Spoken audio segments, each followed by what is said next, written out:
If you're a keen student of the game and you've studied Jason Day, you may notice his waggle, what he does before he hits the golf ball on every shot. You'll see it on the accompanying video and shot there.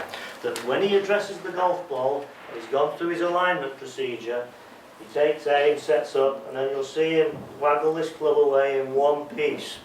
Well, what's he doing here? Well, he's basically swinging the club on the angle it's designed to be used. He's feeding the club into the correct shape of arc to encourage it to return on the correct path.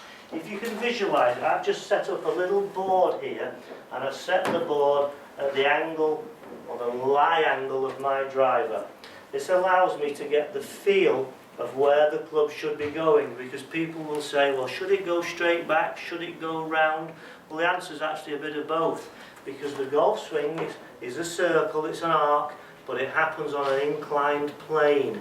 So it's a little bit like Big Ben's watch face, but it's tilted. So the club is going round in a circle, but I'd like you to visualise that circle on a flat surface.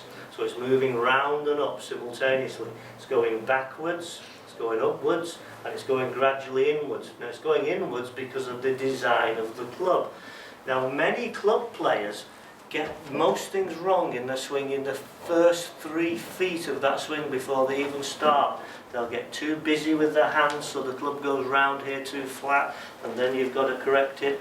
Or they'll pick the club up too steep and the shoulders will tilt and so on. So this one-piece motion is very important, and it's a combination of a couple of subtle moves. You'll notice my pocket and my right shoulder are turning, they're going backwards, they're not going up too much. Once I've established the correct posture, I'm rotating, but my club and my hands feel like they're working more backwards as I turn, so they're not going round following my body, and they're certainly not just going straight up. They're going around and up on this curve, but again it feels like this flat surface, like a large sheet of glass. So what Jason Day is doing, he's feeding that feeling. He's not over manipulating it with his hands or getting too busy. A great little drill is when you take your grip, take your bottom hand off the club, put it behind your left wrist, point your fingers out, and this will give you a real good feel, just going 2 or 3 feet here, of where that club should be going.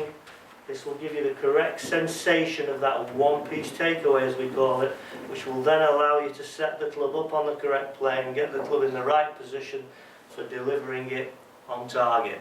Let's give that a little go like Jason Day.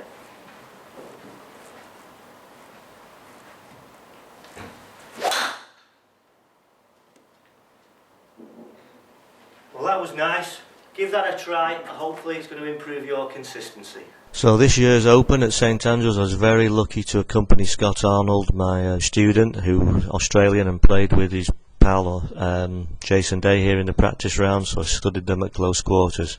Now if you watch this takeaway waggle we're talking about with Day, so you see he takes it back, feels the path he wants to take it on, then bingo, lets it go and a nice balanced finish. So let's have a look at that again in slow motion. And he was impressive, he's whizzing it over the road hole here on the corner. So, little waggle, back, now follows the same lines, winds it up, gets into a great position here at the top, club face square, arms on plane. Looks like he's squatting, loading it. Now his legs, thighs, hips, torso are pulling that club along. Then bingo, letting it release. Notice how long his arms look here. Also notice how the club face is squared up and released. Now inertia and momentum are just carrying him through to that balanced finish.